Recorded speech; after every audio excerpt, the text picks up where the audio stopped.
Thank you for joining. This is C.Z.Richie performing The Fledgling of Frostholm by C.Z.Richie, chapters 1 through 5. A special thanks to my friend IrulArts for providing the illustrations for the cover and characters, my long-term artist Sunshine Supernova for their beautiful rendition of Spire, Lacey for taking the time to beta read for a stranger, Aaron and Kiara for their ears and input, and my partner, Quinn, for having the patience to struggle through my very rough draft. I needed you all.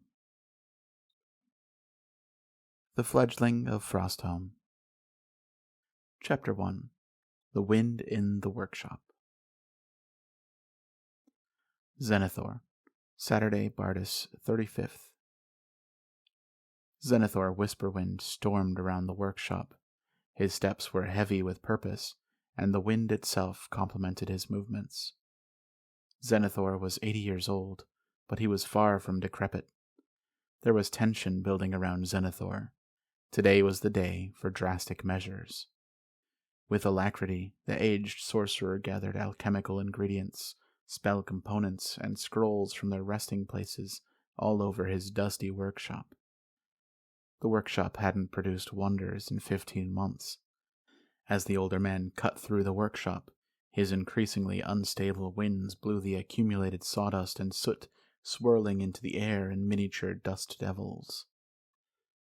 Zenithor, you're going to start breaking things, Zenithor's magic staff Serenity told him.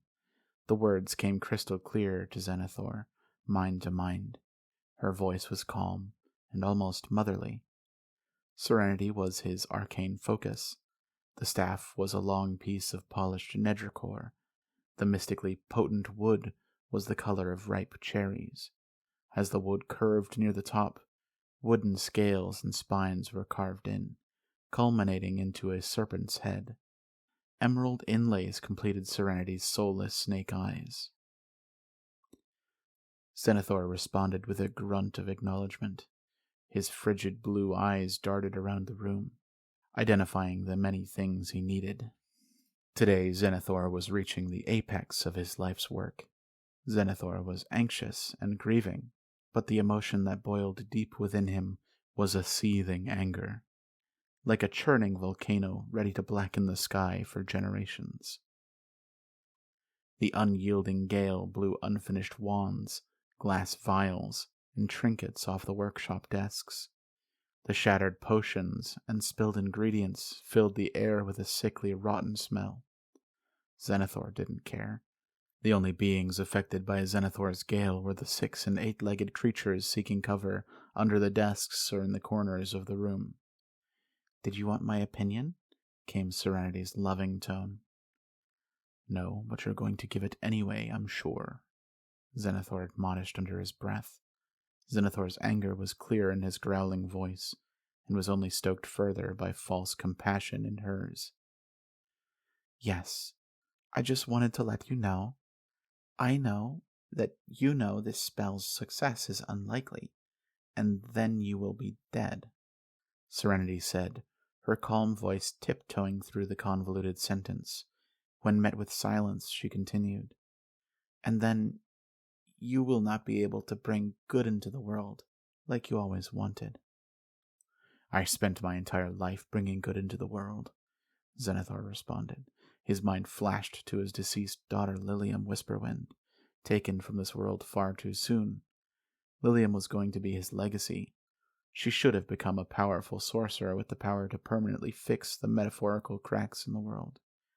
As Zenithor thought about Lilium, his rage flared, and the winds howling around him lifted an unfinished staff and flung it at the wall.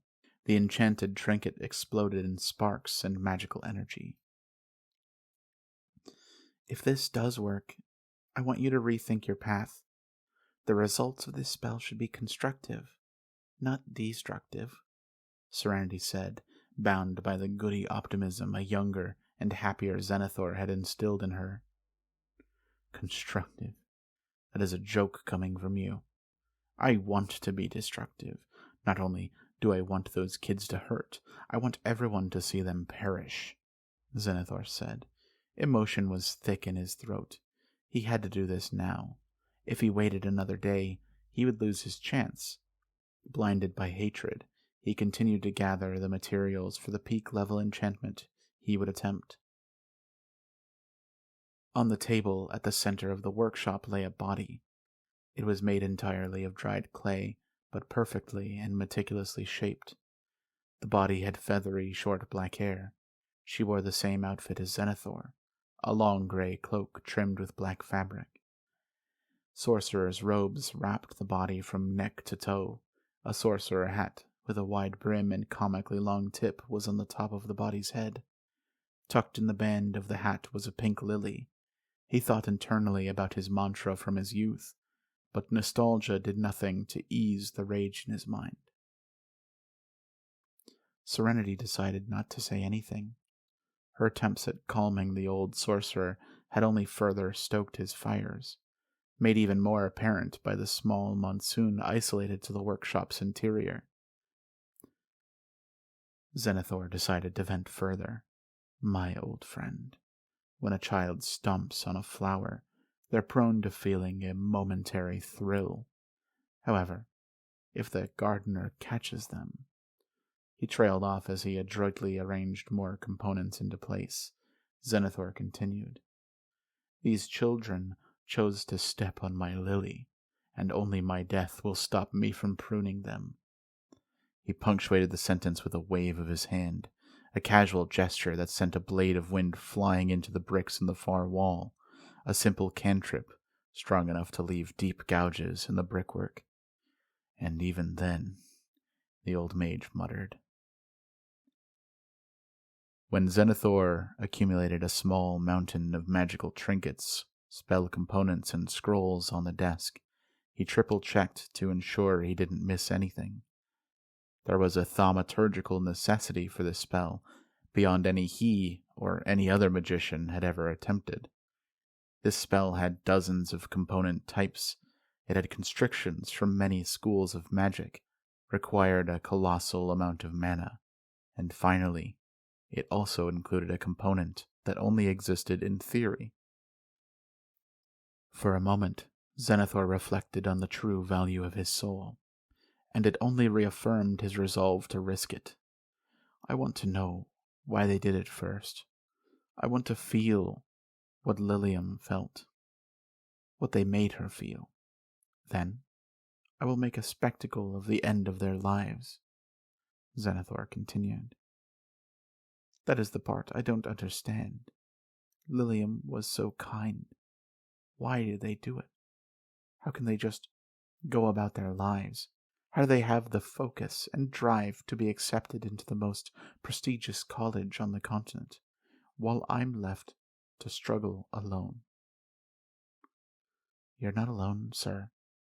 Serenity attempted, but the psychic connection might as well have been linked to the clay corpse on the table for all the good it did. Zenithor was too focused. He grabbed an extended length of rope for the final stage of the casting. He used dexterous magical fingers to tie the knot perfectly for the loop's purpose. When the spell resolved, the rope rested irritably against the skin under his collar.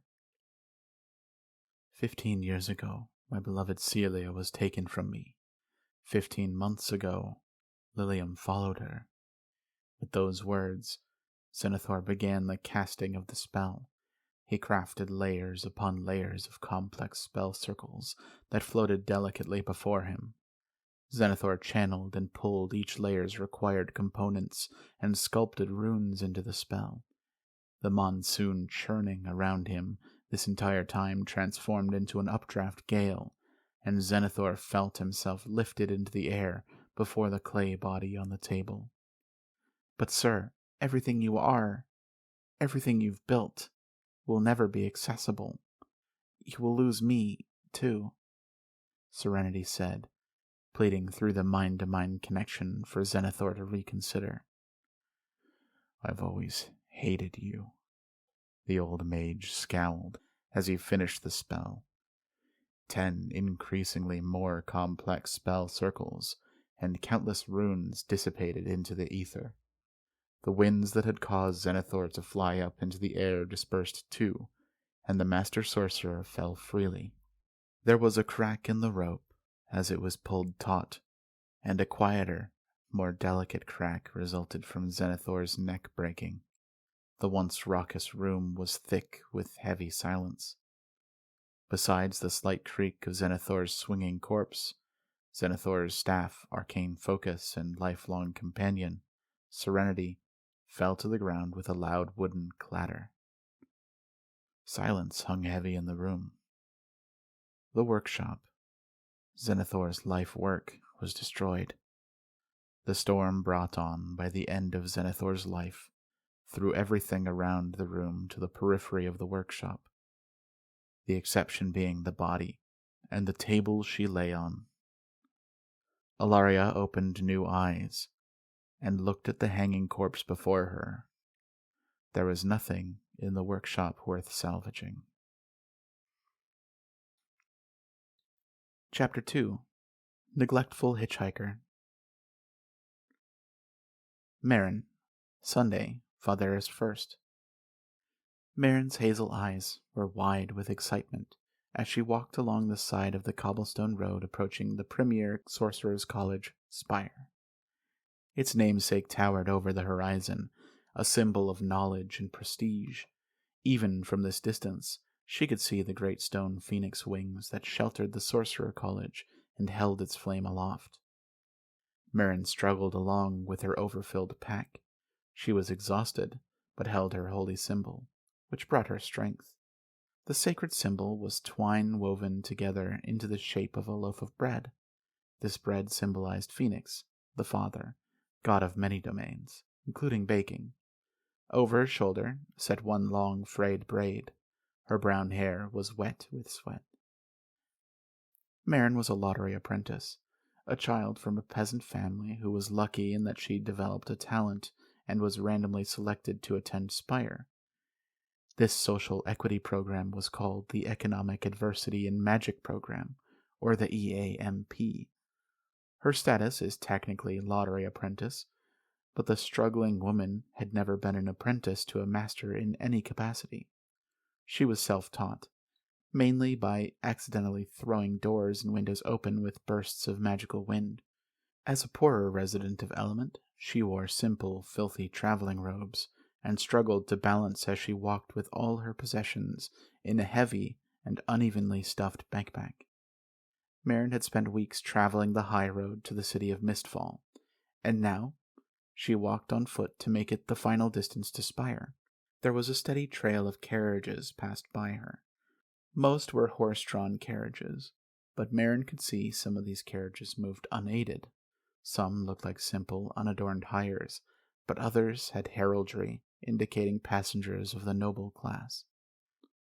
By each and every one of the gods, look at the imp, Marin heard, as yet another carriage clopped past her.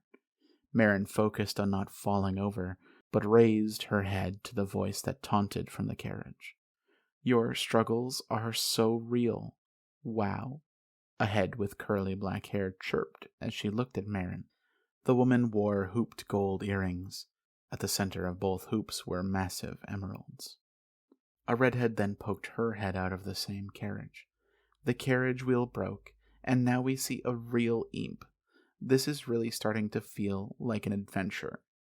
It could have been Marin's exhaustion, but both girls sounded like they had the exact same sing-songy voice. Marin certainly didn't feel like her existence warranted the label of adventure. All of the magical colleges had enrolled economic advisory and magic program participants, and there must have been dozens of people just like her. Marin, with effort, stood up straight and smiled at the two young women sailing past her on their horse-drawn carriage. Hi, my name is Marin of Crowfoot Hill. I'm happy to meet you. Yes, you should be. This radiant redhead is Flare of Frostholm. You know, like a burst of fire, but spelled with an I instead of the normal way. Driver, slow it down. We're talking to someone, the curly-haired woman said. In response, the carriage began decelerating. And this wonderful bitch is Bren Twingrove? of the Frostholm Twin Groves. Watch out, she bites, Flair said to introduce Bren. Marin noticed that the heraldry on the sides of the carriage had that of 2 thorn-covered wreaths. Both girls started giggling, and Bren playfully slapped Flair on the arm. We agreed not to bring that up, remember? Anyway, it looks like you're really struggling. That's pretty cool. Marin was proud of her journey thus far. She smiled as she went to respond. Yes, I have been walking, taking shared carriages, and sleeping in public rooms for the last couple of weeks. Flair wrinkled her freckled nose in disgust. Ugh, public rooms? In, taverns? That is gross. They store, horse food and poop in them. Marin started to respond, but Bren cut her off. I bet I could spend a night in a public room, but only if I was the only one there. I can deal with animal smells, but people smells? No thank you. Anyways, Rena, my dad voted for the imp thing that you're benefiting from. I told him to do it. Yeah, I told my dad to vote for it, but he voted no anyway. It's like, get with the times, old man, Flair said. Marin chuckled nervously as the 2 women talked about her and people like her. It made her feel especially small. As she walked with the coasting carriage, her fingers plucked at the sweat-damp braid. She certainly wasn't feeling confident enough to confront them or insult them. Driver, we're done now. Take us to Spire, Bren shouted toward the front of their carriage. Marin watched in confusion as the well-off women began to outpace her. Had she been lucky enough to have a large carriage, she would have offered a struggling fellow student some help.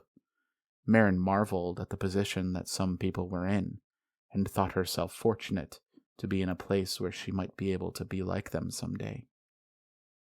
Don't listen to them. You are a threat to them.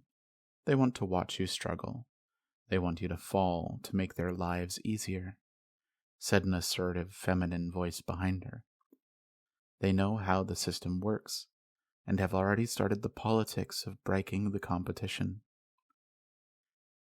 Marin started to turn around, but was so exhausted that she couldn't even resist when the raven-haired woman lifted the great pack off Marin's back and swung it onto her own.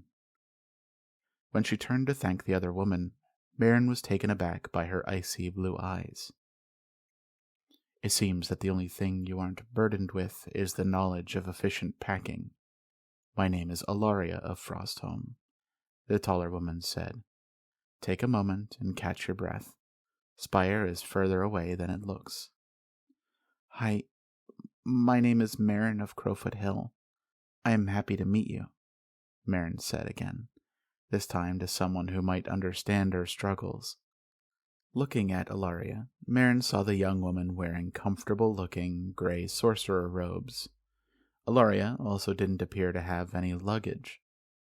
Finally, on the top of Ilaria's head was an old-style sorcerer hat with a pink lily stuck in its band. Thank you for your help. And what did you mean? What competition? Ilaria looked confused as she effortlessly walked with Marin's heavy pack.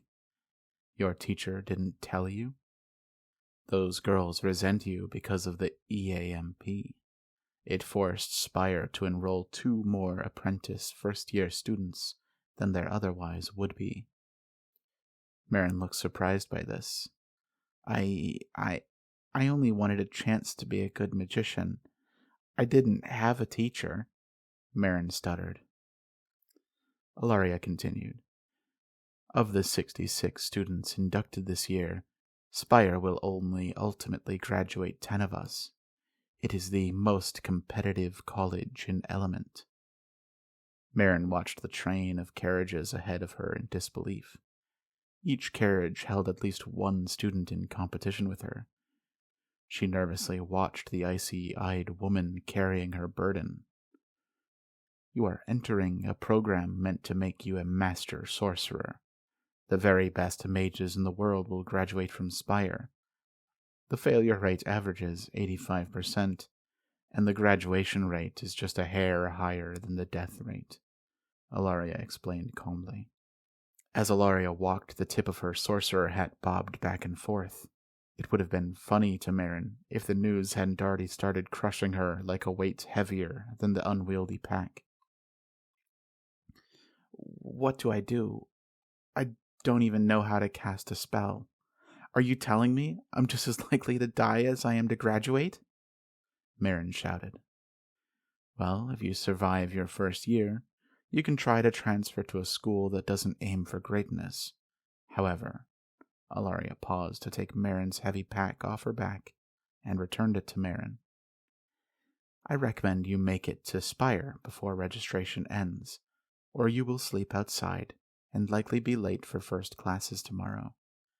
Good luck, Marin of Crowfoot Hill. The unburdened Ilaria walked off ahead of Marin. Thanks, Marin said, trudging onward despite what likely were impossible odds. Chapter 3. The Fledgling of Frostholm. Ilaria. Zenithor was thriving in the body named Ilaria.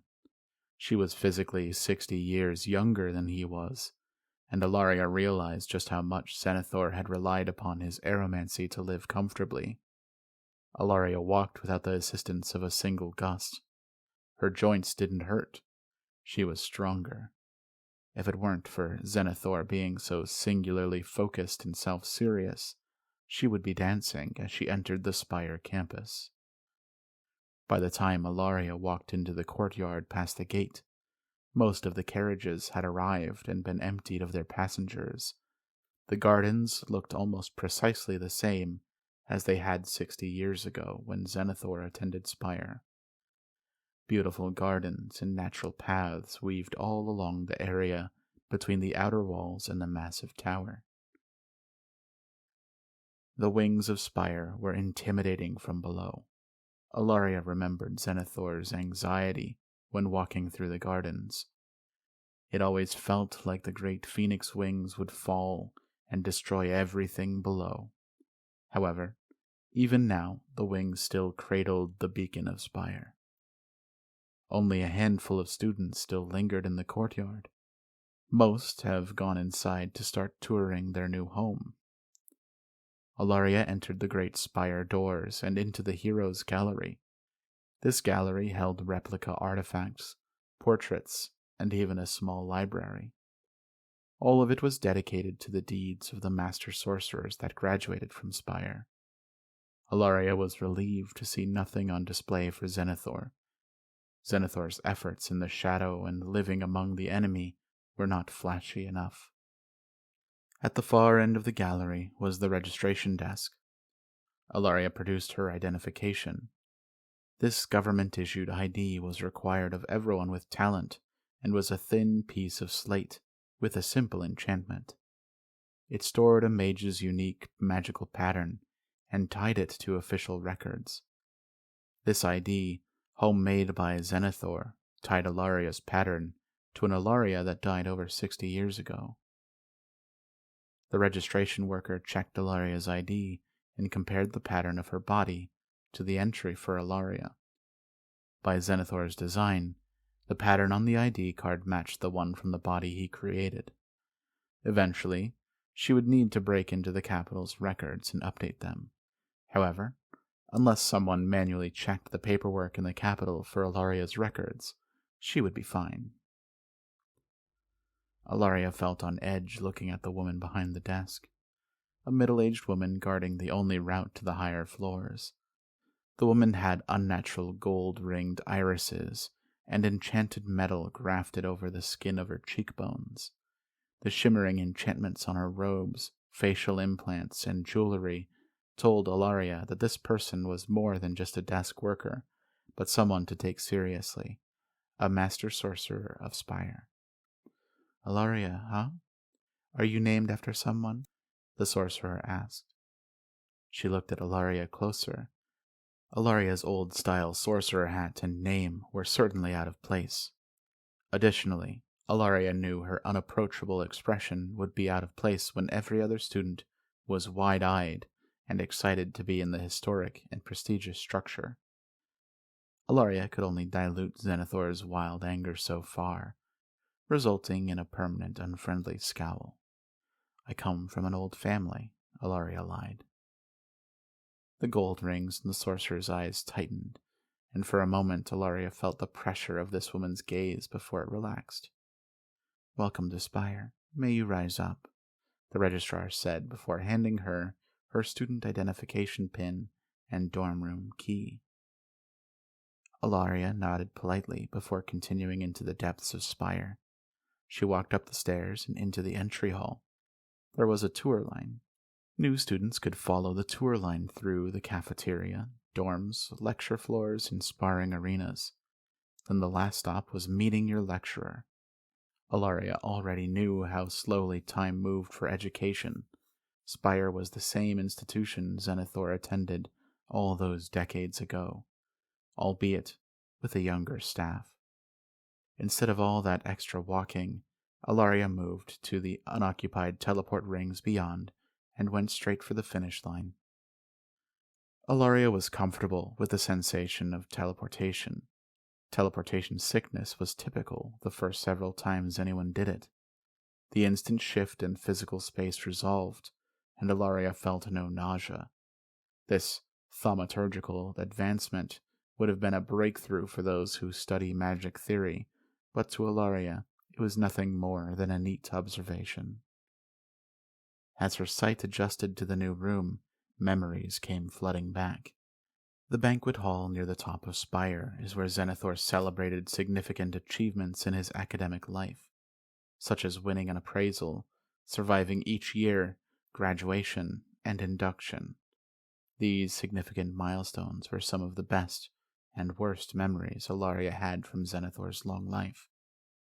The banquet hall represented the pinnacle of what students could achieve at Spire. The only higher places in the tower were the professor's quarters and the sacred flame. The stone walls encircling the banquet hall had all been enchanted to be transparent. Ilaria saw the Mysteran forests, Sun Lake, and even Mistfall from this height. The setting sun in the distance cast an unnatural glow. In this historic place, Ilaria realized that these pressures and unnatural feelings were not accurate. It was the lens she looked through. Ilaria was the outsider. Around the room, Ilaria saw 4 desks.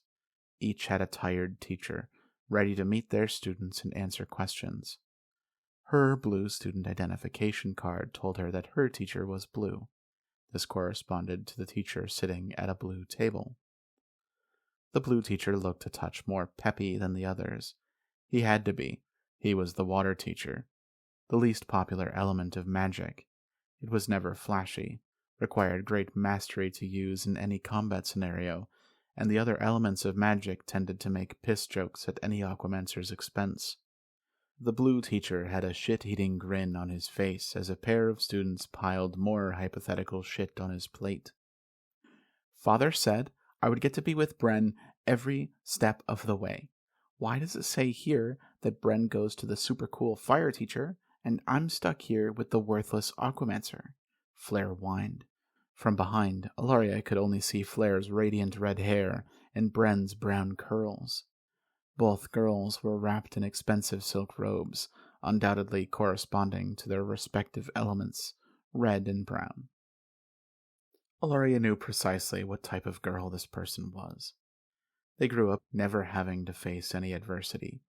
They became best friends with their parents' best friend's child. These children got whatever they wanted because their parents would prefer to bend the system over listening to their child's whining. "I understand your frustration, Flare. Might I say that is a fantastic name? I believe your father may have been talking about the dormitory system. You and Bren are assigned to the same room, but we do not waver on our class assignments," the Aquamancer explained. "I'm not stupid, Neil. I know what my father said," Flare responded. Her indignant fist landed on her hip, and her other hand pointed at the poor teacher. Ilaria thought this action made the young woman look like a teapot. "If you would like to try to get this changed, you will need to speak with Professor Rieta. but in my decade here at Spire, I have never seen or heard of assignments changing, the patient Aquamancer responded. Useless, Flare shouted. She then turned around, and recognition hit Ilaria like a runaway carriage. Flare was from Frostholm. She was one of Lilium's classmates. There were flashes of memories of Lilium feeling great pain by the actions of Flare, and a hostile scowl marred Ilaria's face. Flare's charcoal eyes ignited a white-knuckled rage in Ilaria. Oh, great. I get to be in the same class as Fuckface Floppy Hat. I saw your hat dangling around for a mile on the carriage ride in, and Bren almost threw up laughing at you, Flare responded, but Ilaria was too busy trying not to get lost in her rage and succumb to the thrumming of blood in her ears. Also, nobody wears wide-brimmed hats anymore. What are you, homeschooled? Flare said. Whatever, just stay out of my way. Flare and Bren returned to the teleportation circle Ilaria had used just minutes before. Ilaria didn't even have time to process the flicker of emotions firing in her mind at seeing Bren, too. Ilaria felt the urge to lunge at Flare. She could not recall any details of what Flare or Bren did to her daughter, but she knew how it made her feel. Those feelings threatened to overwhelm Ilaria until a voice spoke up behind her. I think your hat is quite distinguished. Not the most practical thing, but it makes me feel like I'm in the presence of one of the great magicians of yesteryear. My name is Neil, and I will be your teacher these first 2 years of your adventure here at Spire. The Aquamancer, Neil, was handsome and just reaching the end of his young adult years. Ilaria looked closer at her teacher and saw he had an absurd little beard and a pointed handlebar mustache. All visible hair on his body was either dyed or magically altered to be an unnatural blue. The only part of the Aquamancer's attire that Ilaria vibed with was his popped collar vest. Its sole purpose was style, and the absurd garment helped to gently tug Ilaria from the edge of unbridled rage. Ilaria paused to compose herself, then responded, Neil, what time is the fight tomorrow? I'm feeling tired and wish to retire to my dorm. Neil recoiled at Ilaria's direct question. Ilaria knew this was supposed to be a fun surprise revealed during the induction dinner, but she was tired. Are you sure you don't want to ask anything about Spire? This is an exciting stage in your development as a sorcerer, Neil persuaded. Yes, Ilaria responded, leaving as little room as possible for conversation. I'm sorry for being long-winded. I'm used to students being excited for their first days at Spire. If you are feeling tired, I'll let you go, but if you need healing after your journey, as an Aquamancer, it is one of my specialties. Time, Neil, Ilaria said, quite rudely. Ilaria saw the water mage's hurt expression. This man is supposed to be a master sorcerer? 8. Just after breakfast service finishes. May you rise up, Neil responded promptly, meekly adding the words of Spire. Without another word, Ilaria left to go back toward the teleportation ring. Chapter 4. Cold Roses. Callow. Callow Goldrose of Frostholm found himself walking along the corridors of Spire in awe. Callow was an 18-year-old cryomancer, the son of a wealthy war mage turned merchant. His father, Mellow Goldrose, was one of the richest men in Frostholm. His father may have been wealthy, but Callow knew he worked hard to get to Spire. Thousands of hours with his tutor, practicing runes until his mind felt numb, and sparring with his father until he was weak and bloody. If anyone belonged here, Callow knew he had earned it. Callow was one of the richest freshmen of Spire, but despite his wealth, he wore modest silver robes that didn't even bear his house's heraldry. He kept his white hair messy, but more than made up for it with his toned body and kind face. Callow was effortlessly handsome. He had just made his way through the tour for first-day students. The cafeteria smelled of foods from many different cultures. Undoubtedly, master chefs and culinancers were in the kitchen preparing for the welcome feast in just a few hours. The fighting cells were immaculate, no easy feat considering the powerhouses that must have trained there regularly. Callow admired the tiles within the fighting cells, where he would be able to prove himself. Then, he was in the men's dorms. The shared room had activities for students to do together. He watched as a pair of young men were engaged in a heated game of Arrow.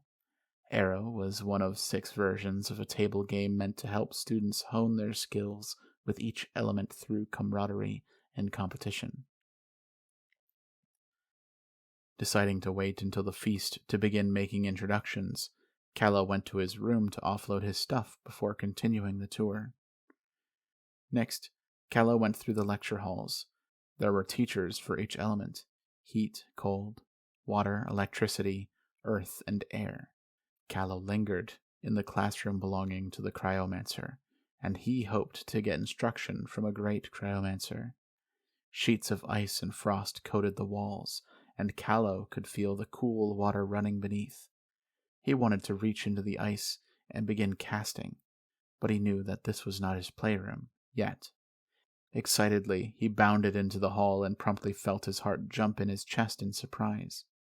He almost ran headfirst into a lovely woman, whose class pin identified her as Ilaria. She was in the blue class, the same as him. Hi. I'm so very sorry, Callow said, momentarily forgetting how to give proper greetings. He shuffled some belongings to offer his hand, but her expression almost made him jump back. She looked at him in anger. The woman shoved past him and continued onward toward the dorms. I hope my other classmates have a bit more class, he thought to himself. However, as he watched her leave, he saw the hat on her head. Something clicked in Callow's head and told him this was a person to watch closely. That hat, Callow thought, but then shooed the thought away as quickly as it appeared. The final portion of the tour was when he would meet his teacher. As Callow entered the banquet hall, he saw the table with his teacher, and that was an aquamancer, if he had ever seen one. Callow and Neil locked eyes, and a bond formed instantly. Callow knew this man would help lead him to greatness. Neil launched to his feet as Callow walked toward his table. Without a word, Neil threw a cantrip at Callow, sending a dozen water bullets shooting straight for Callow's chest.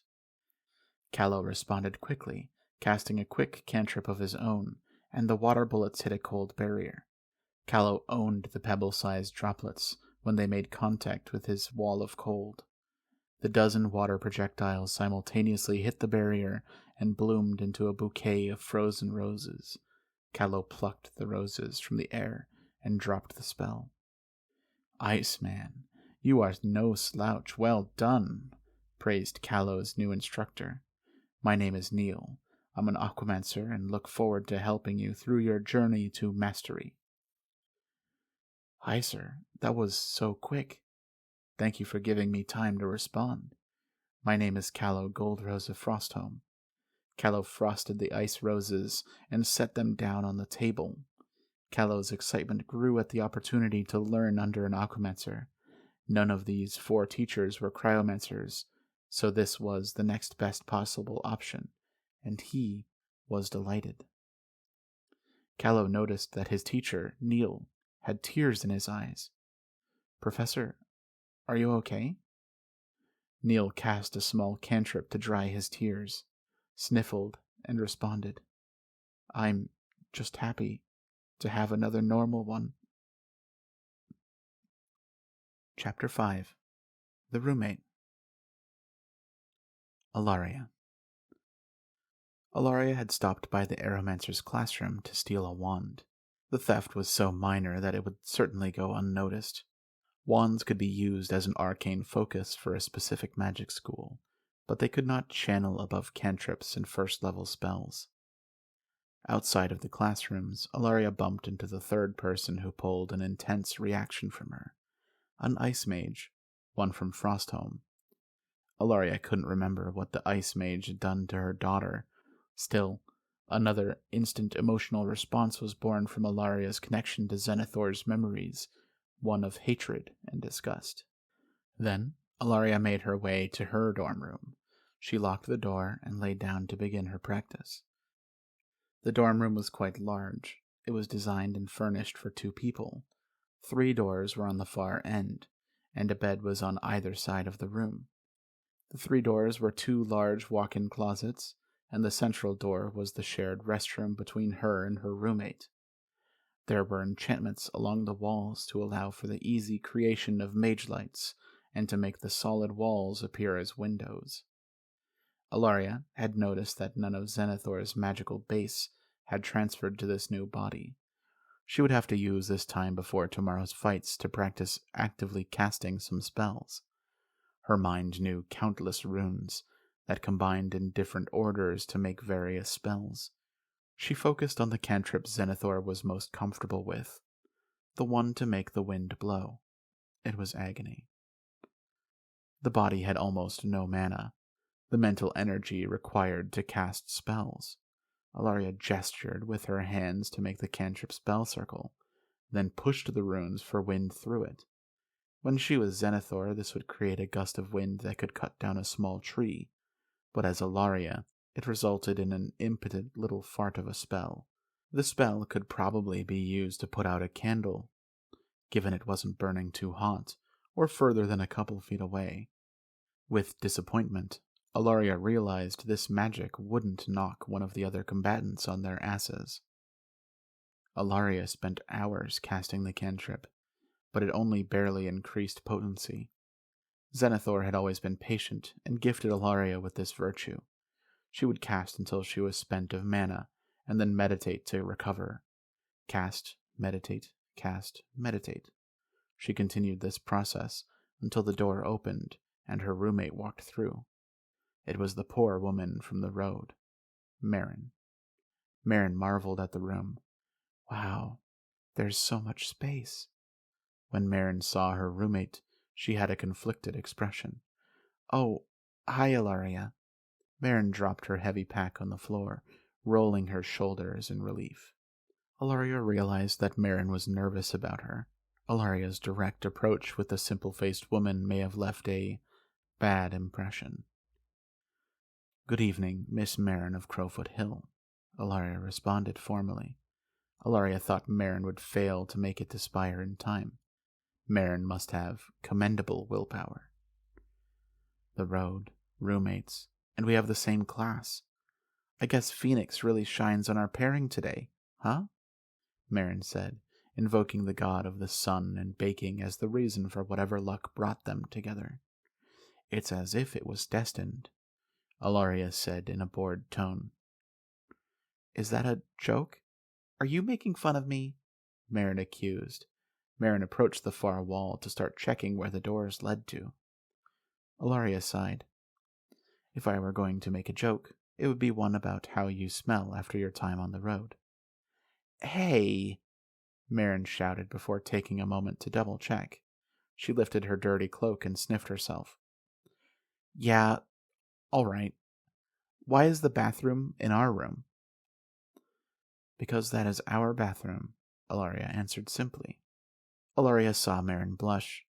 Marin retreated into their shared bathroom, dragging her entire pack of belongings behind her to avoid further embarrassment.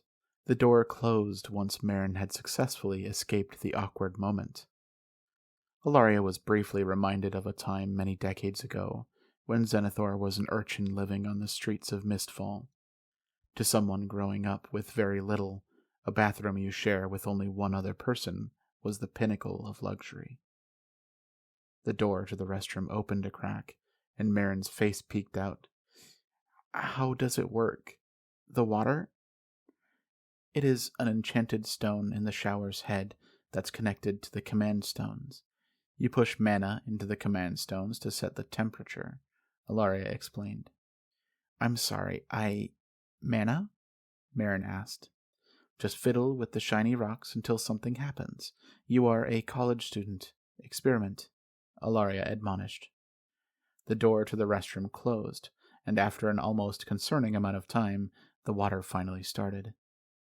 By then, Ilaria had already started practicing the wind cantrips again. She worked her mana reserves like a muscle until, hopefully, she could use them to fight. Ilaria crinkled her brow. Something was wrong. After 60 years of practicing wind magic in Zenithor's body, the magic wasn't coming through effectively.